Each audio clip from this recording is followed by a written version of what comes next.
తెలుసుకోవడానికి మనకు ఒకటి పెట్టిండు. ఇది సరి అయిందా, ఇది సరికానిదా. ఒక జంతువుకు, ఒక మూగజీవికి ఇది సరి అయింది, ఇది సరికానిది తెలుస్తుందా? దానికి పెట్టలే, మనకి స్పెషల్గా పెట్టిండు. కాబట్టే మన జన్మ గొప్ప జన్మ అని చెప్పుకుంటాం. ఏం పెట్టిండ్రు స్పెషల్గా? ఏది సరి అయినది, ఏది సరికానిదో ఆలోచించే శక్తిని పెట్టిండు. ఇది దానికి లేదు, మూగజీవులకు ఉండదు, మనకే ఉంది. కాబట్టి మన కర్మలు ఎలా ఉన్నాయి, సరిగా ఉన్నాయా చెక్ చేసుకోమంటుండు. సరికాని ఉన్నాయా? నువ్వు సరికాని కర్మలు చేస్తే ఏమంటుందో అర్థమవుతుంది మనకి. అందుకనే మన కర్మల్ని బట్టి మన జీవితం. అందుకనే మన కర్మలు కూడా కర్మసు, మన చేష్టలు కరెక్ట్గా ఉండాలి అని చెప్తున్నాడు. అంటే ఒకరికి నీకు బాధ కలిగించద్దు మన కర్మల వల్ల, ఇతరులకి బాధ కలిగించకుండా అలా ఉండాలి మన కర్మలు. అంటే మన చేష్టలు, మన పనులు. ఇవన్నీ మనం చెప్తామా లేదు మన పిల్లలకి? ఎవరి జోలికి వెళ్ళకు అంటామని. ఇది అదే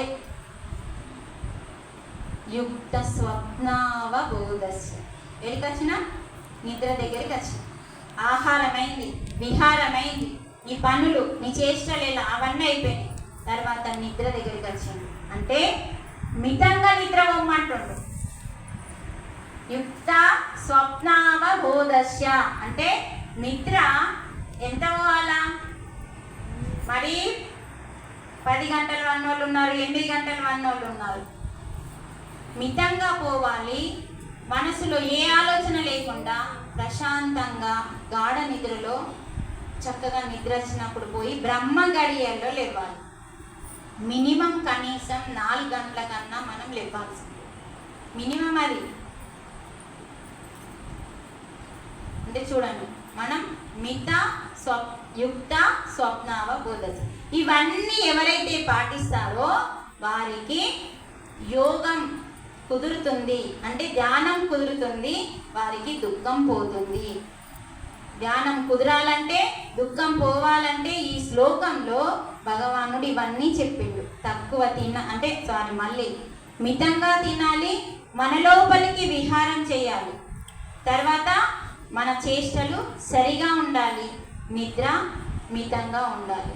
ఇవన్నీ ఎవరైతే చేస్తారో తప్పకుండా ధ్యానం కుదురుతుంది అని చెప్పి, అప్పుడు ధ్యానం కుదిరితే మన లోపలికి మనం ప్రయాణం చేసినప్పుడు అమ్మ 9 నవరంధ్రాలని మూసేస్తాం మన చేతులు. మన యొక్క బాడీలో ఈ బాడీని మనం నవరంధ్రాల తోలు బొమ్మర, మరమూత్రాల మురికి కొంపర, మన యొక్క ఈ యొక్క శరీరంలో 9 రంధ్రాలు ఉన్నాయి.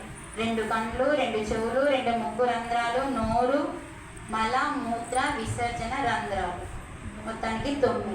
ఈ 9 రంధ్రాలలో 9 నవగ్రహాలు మన శరీరంలోనే ఉన్నాయి. శ్వాస మీద ధ్యాస పెడితే మనం నవగ్రహాల చుట్టూ ప్రదక్షిణ చేసి వస్తాము. మన ధ్యాస అంతా మన శ్వాస పైన ఉండాలి. కాసేపు ఎక్కడైతే కూర్చుంటామో మన ఇంట్లోనే చేసుకోవచ్చు. ఈ గుడిలో చాలా ఎనర్జీ ఉంటుంది, ఈ గుడిలో చేసుకోవచ్చు, చెట్టు కింద చేసుకోవచ్చు, సెలయర్ దగ్గర చేసుకోవచ్చు. ప్రశాంతంగా మీరందరూ చక్కగా టీం ఉన్నారు, మీరందరూ కలిసి 41 days ఆలయంలో పెట్టుకోవచ్చు, ఇళ్ళల్లో పెట్టుకోవచ్చు, ఎక్కడన్నా పెట్టుకోవచ్చు. ఇప్పుడు అలాగే కదా ఆ మేడం పెట్టింది, 41 రోజు పెట్టింది, 4 రోజులు నాకు అవకాశం ఇచ్చింది. మళ్ళీ మిగతా రేపటి నుంచి వేరే వాళ్ళు వస్తారు. 41 days పెట్టింది ధ్యాన మందిరం కట్టి. అలా పెట్టుకుంటే రోజు మనం కాస్త చేస్తూ ఉంటే అలవాటు అయిపోయింది. అప్పుడు ఆరోగ్యం. ధ్యానం సర్వరోగ నివారిణి, ధ్యానం సకల భోగకారి. ధ్యానం సర్వరోగ నివారణ ఎలా? 9 రంధ్రాలు మూసేస్తున్నాం, ధ్యానం చేస్తున్నాం, శ్వాస మీద ధ్యాసతో ఉన్నప్పుడు ఆలోచనలన్నీ వెళ్ళిపోతాయి. అందుకే చెప్పాను కదండి, వీడియో చాలా బాగుంటుంది. మీరు కొంచెం సమయం ఇచ్చి మీకోసం ఇవ్వండి, మీ ఎదుగుదల కోసం మీరు కాస్త సమయం ఇచ్చి ఆ వీడియోని చూడండి. మీకు అర్థం కానప్పుడు మళ్ళీ వచ్చినప్పుడు తప్పకుండా నేను దాన్ని వివరిస్తూ ఎక్స్ప్లెయిన్ చేస్తూ చూపిస్తాను. అప్పటి వరకు చూడడానికి అమ్మ ప్రయత్నం చేయండి. ఎందుకంటే మన లోపల ఏమేమి జరుగుతుందనేది దాంట్లో స్పష్టంగా ఇవ్వబడింది కాబట్టి. ఎప్పుడైతే మన శ్వాస మీద ధ్యాస పెడతామో అమ్మ, మన శ్వాస చిన్నదవుతుంది. ఇప్పటి వరకు వస్తూ పోతూ ఉన్న శ్వాస బ్రహ్మం గారు తల్లికి బోధిస్తాడు. కానీ పెంచిన తల్లికి నన్ను వదిలిపెట్టి పోతావా అని ఏడుస్తున్నప్పుడు నీవెవరో నేనెవరో అనే పాట పాడుకుంటూ అప్పుడు ఆ యొక్క మానవుని యొక్క జన్మ గురించి, శ్వాస గురించి, జీవితం గురించి, జీవం గురించి అన్నీ తల్లికి చెప్తాడు. అప్పుడు చెప్తాడు ఈ విషయం. 12 అంగుళాల ఈ శ్వాస మీద ధ్యాస పెడితే అది చిన్నదవుతూ చిన్నదవుతూ చిన్నదవుతూ పలచబడుతూ ఈ 2 కనుబొమ్మల మధ్యలో చక్కగా స్థితమవుతుంది.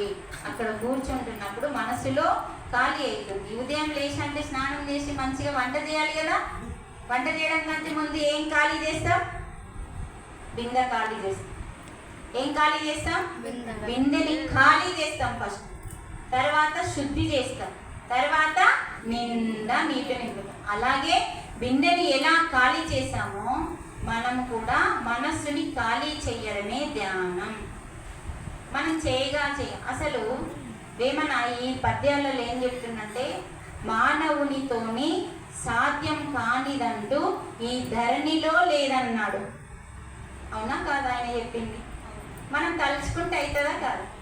తలుచుకోవట్లేదు అంతే. తలుచుకున్న వాళ్ళందరికీ అయింది, తలుచుకోలేని వాళ్ళకి చెప్పాను కదా. ఆమె ఎంత హీనంగా ఉండే ఆలోచనలు.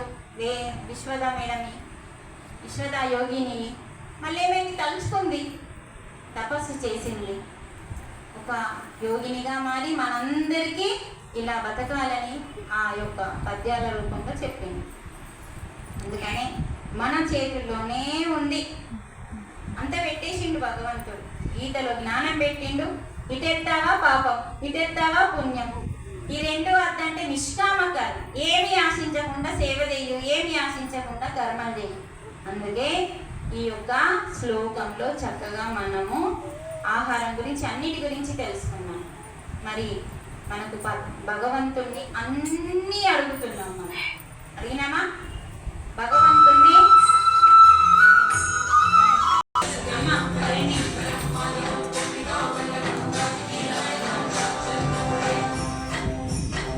దాహమైన వారు తాగండి, కాని వారు ధ్యానంలో కూర్చోండి. అది అయిపోయేంత వరకు ధ్యానంలో కూర్చోండి. కళ్ళతో తీసేయండి, వేళ్ళలో వేలు పెట్టుకోండి, సుఖాసనంలో కూర్చోండి. హాయిగా ప్రశాంతంగా శ్వాసతో ఉండడానికి ప్రయత్నం చేయండి.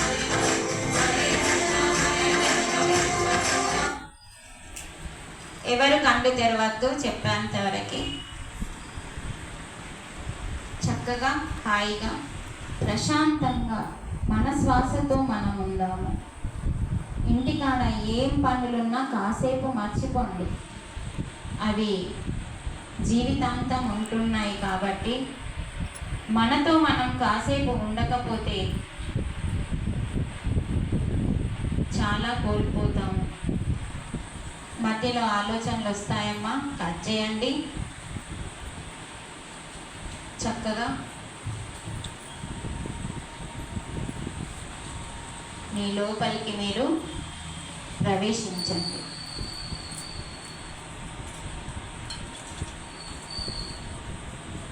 మీ లోపలికి వెళ్తున్న శ్వాస, బయటకి వస్తున్న శ్వాస 2 ముక్కు రంధ్రాలలో వేరువేరుగా ఉంటుంది. ఒక దాంట్లో ఎక్కువగా వస్తుందమ్మా, ఒక దాంట్లో తక్కువగా వస్తుంది. ఎప్పుడైతే ధ్యాస పెడతామో 2 ముక్కు రంధ్రాల నుంచి శ్వాస సమానంగా వస్తుంది. ఎప్పుడైతే శ్వాస సమానమవుతుందో అది చిన్నదవుతూ చిన్నదవుతూ పల్చబడుతూ 2 కనుబొమ్మల మధ్యలో ఒక జ్యోతిగా వెలుగుతూ అక్కడ నిలిచిపోతుంది. నుదిటి భాగము లాగుతున్నట్టుగా చాలా అద్భుతంగా అనిపిస్తుంది. లేవాలని అనిపించదు. ప్రశాంతంగా కూర్చోండి. ఏ ఆలోచన వద్దు. ఎంత టెన్షన్ ఉన్నా సరే పక్కకు పెట్టాలి. ఎలా పెడతామంటే మన చేతుల్లోనే ఉంది, పెట్టాల్సిందే. చక్కగా శ్వాసతో ఉంటే చాలు. ఇవన్నీ డైరెక్ట్ పెట్టండి. అది యోగాలో చెప్తారు, ధ్యానంలో కాదు. 5 4 3 2 1 0.